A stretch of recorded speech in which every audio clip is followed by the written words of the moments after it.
Hey guys, it's Rand from Team DFG here.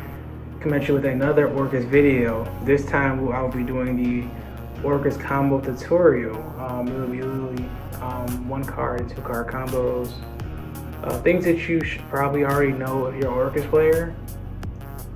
But this is for more so the guys who are new to Orcust or probably want to play Orcust and don't know where to start. I think this is pretty fun and pretty cool. But unfortunately, Orcust right now isn't the best deck out there because it's very susceptible to hand traps. It can make cool boards and probably take a couple games that are regional or local.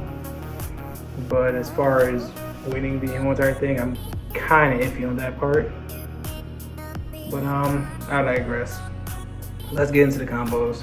We're starting off this time with literally just a gear suit and 4 cards that do not matter in your hand. They can be discard fodder or whatever, it does not matter. As long as this goes through, you're fine. We'll start off by normaling the gear suit, using the gear suit's effect to send Orcust Nightmare to the graveyard. From here, you would then generate a token off of gear suit's second ability because you only control him. So it'll give you a token to your opponent token that will block them from using Phantasme, Infinite Permanence, and cards of the like. Now you link this away for a Link Karibo. Preferably in the other zone so you don't block yourself just in case anything happens and you need the zone. You want to block yourself with the gear suit. Link these two away. Galtea. Don't use Galtea's effect. Link it away. Link Cross. Link Cross will give you a singular token. Do not make 2 tokens unless you are playing a synchro build or something like that and you can get rid of the tokens. We're literally going to get rid of the 1 token for Link Karibo. And then you will go into Barricade Board Blocker from here. At this point, you can activate its effect to discard any cards in your hand that you don't want in your hand, or cards that you want to get some advantage off of, like Orcust cards, maybe you're dangerous, whatever the case may be. But you don't have to use that effect, that's optional. But now we're going to banish the Nightmare, targeting the board blocker to send Symbol. Then use the Symbol to bring back the Galtea. Now you use the Galtea's effect to shuffle away the Nightmare and set your Babel. So there it is. Then you will overlay your Galtea into Dingirsu. Dingirsu's ability, grab back your Symbol because you will need it for next turn. Then you will link these 2 away because that's 2 darks. A link 2 and a 1 into Rusty. But I prefer to put it over here though because of this arrow. Don't ask me why. Rusty's ability, or effect for those guys who are gonna cause issue about it, to send the Ancient Cloak, put that back in the screen for you, and set a Shade. From here, you will banish Cloak to add Boots. Now you have a Boots and 4 of the cards in your hand. Flip the Shade. Special it because you control or have no traps in your graveyard. Special the Boots. Link these 2 away into an IP Masquerena. And then you'll use the Boots effect to search for the Fog Blade. Now, this is not the greatest board, but it comes packed with 4 disruptions, 1 being the Fog Blade, 1 from the IP, and 1 from the Rusty, and 1 from the Ding Ears to be summon it back off out the graveyards for the Rusty Ding Pop. That's 2 pops. Whatever you summon off of IP, probably a Nightmare. For me, it's a Nightmare. Then you have the Fog Blade and 4 of the cards in your hand. So those 4 of the cards, you're probably gonna make a bigger board than this. I've done it once where I've actually made Appaloosa with this board, so that's pretty cool. But yeah, There's also this part where I can show you real quick. It's not gonna take too much to reset it back up. Where we, instead of going for this line, when I go second, or I know I'm going first, I side to go first. I will side in the rank up card. Phantom Knight's rank up magic launch. So let's say we're do everything we did the first time, except for when we get to the rusty, we're changing up a little bit. So what we're gonna do instead is we're still gonna send the cloak, but this time we are going to set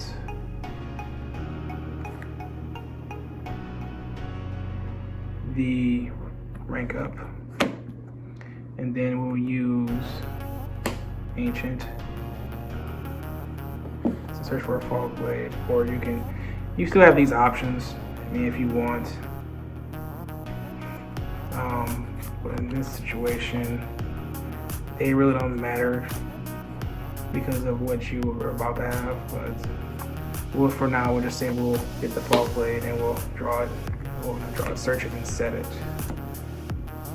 From here, it looks kind of like this is not really anything serious. But on your opponent's standby, you would summon the Dingirsu by banishing the symbol. From here, this is the important part, because if you do this wrong, it will mess up the whole entire play. You will do chain link 1, the rusty, targeting Dingirsu. Chain link 2, Dingirsu to attach the symbol. So it will add the symbol. The rusty will try to pop it, it protects itself. Now why are you doing that? Because this sets you up for next turn to bring out the Galatea, whatever the case may be.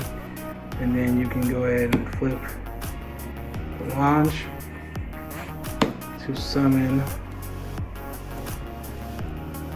your VFE, or in this case, True King of All Calamities, which is called in TCG, and uses the effect. So now your opponent is locked out of monsters for the turn, which this would have been great against the Dragonlance player, but I was more concerned about if because he played a lot of hand traps. That's what kind of cost him in the end. But he played a lot of hand traps, and I was scared this wouldn't have gotten through. I would never got to it, so I just said forget it. But yeah, that's that one combo.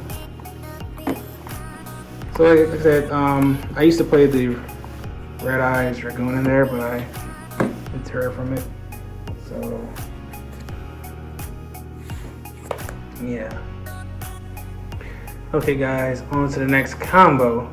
This time we'll be using mekk-knight redeployment. This is probably my favorite combo, but it has a lot of bricks, and I'll be honest with you.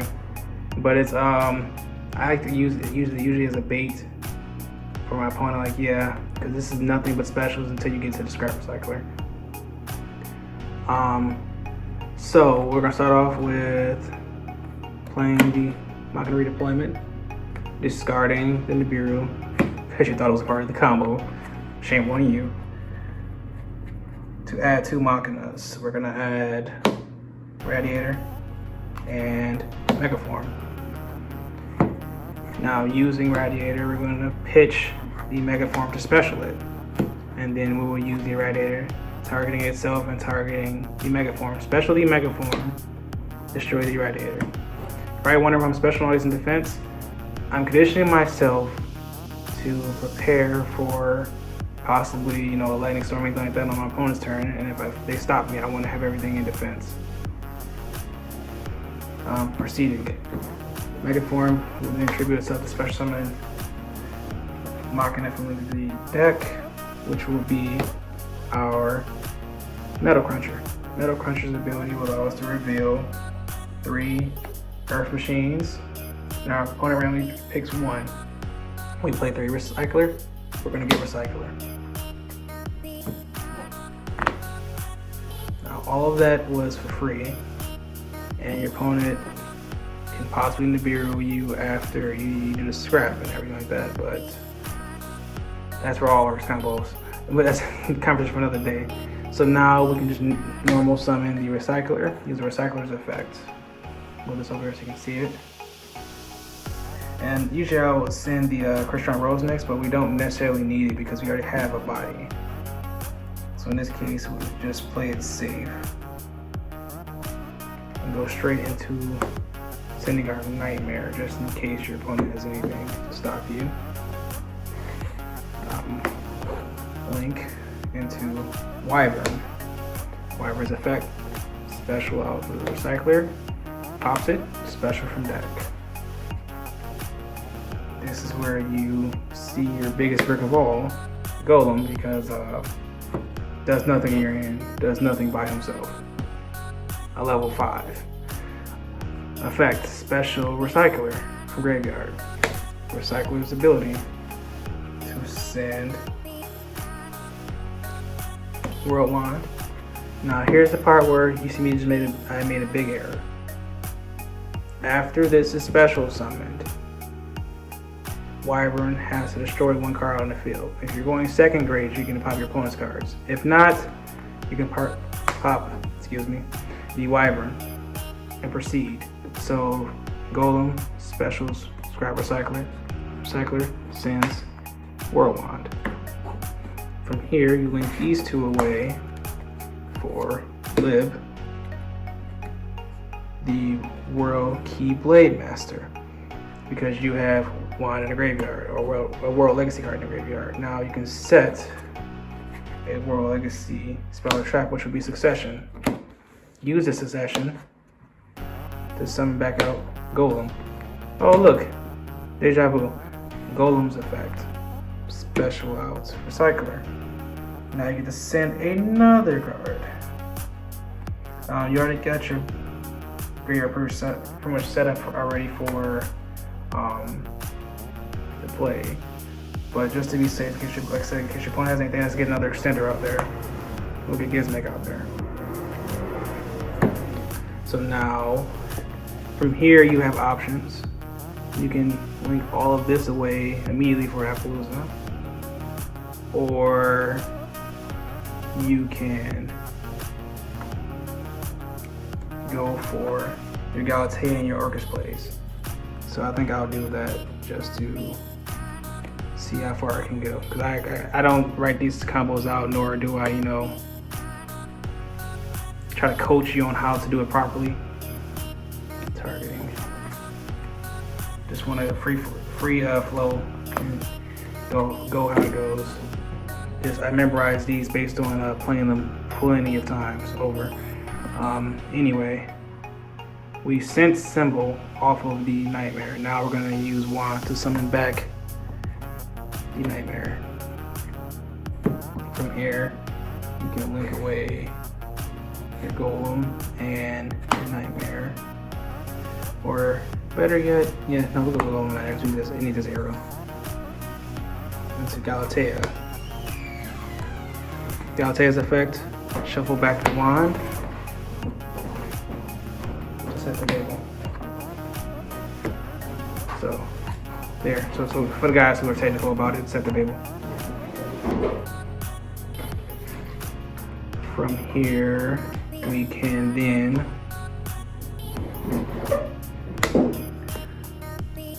turn this into a Dingirsu.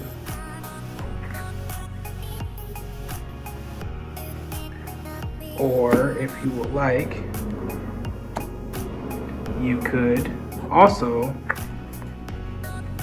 use Symbol, summon back out the Nightmare.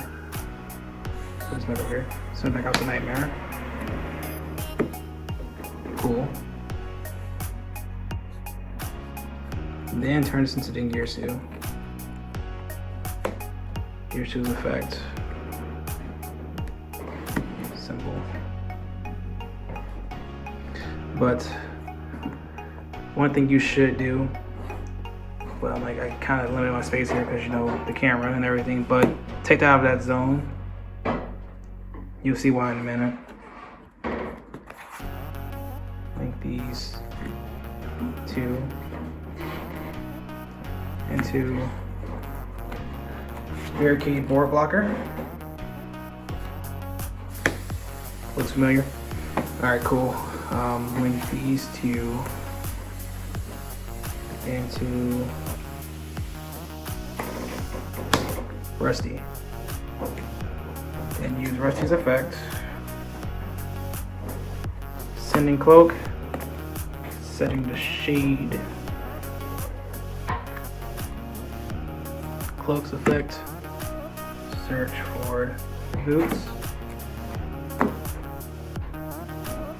Shade, special self. Who's special himself. Goodbye, you guys. To go into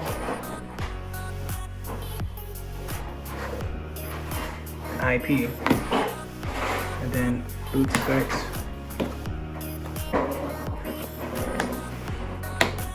Yeah, I don't know if I can hear it now, but that's the beautiful bunny making food, I guess. Wanna say hi? Yeah. Okay. Proceeding. So now your finishing board. Now remember, you still have 3 cards in hand because you discarded 1 card for the mekk-knight deployment, and you beat the redeployment. Just got you 2 cards back. Use those 2 cards. Then search again for the recycler. Use the recycler. So now you still have 3 cards. That's what my fingers supposed to represent. My ugly fingers. 3 cards. So now you have layers of disruption. You have the fog blade. You have the IP syncing with or linking with the lib, which gives you a shuffle, and then after that, say you go for Appaloosa after this, now you have that shuffle, then you have the Appaloosa. Then after the IP is gone, you have the Rusty Ding Pop. Or alternatively, you could have ended on, for those who are curious what the other line was, the other line was literally just Appaloosa and the IP and whatever else you want to use. Like, keep in mind, these are 1 to 1.5 card combos, meaning you have 3 to 4 other cards in your hand, so you can go nuts with those. But I usually have those for extenders like dangers, etc. Just in case somebody tries to stop my plays, I can just summon out a danger or whatever the case may be and continue my plays. That's how I end up winning the tournament. Not just because of my combos are all busted. No, it's because I had extenders in case they had hand traps or impermanences or Nibiru's or anything like that. But that's gonna end the combo tutorial. If you guys want any more combos, just let me know. Remember to like, share, comment, subscribe. I don't know why I'm telling you this. It's gonna be in Bunny's outro, but whatever. It's been Ram from Team DFG. Peace. Hey everyone, it's Bunny from Team DFG. Thanks for watching this video, and remember to like, share, comment, and subscribe for more content. Thanks again for watching, and see you guys in the next video.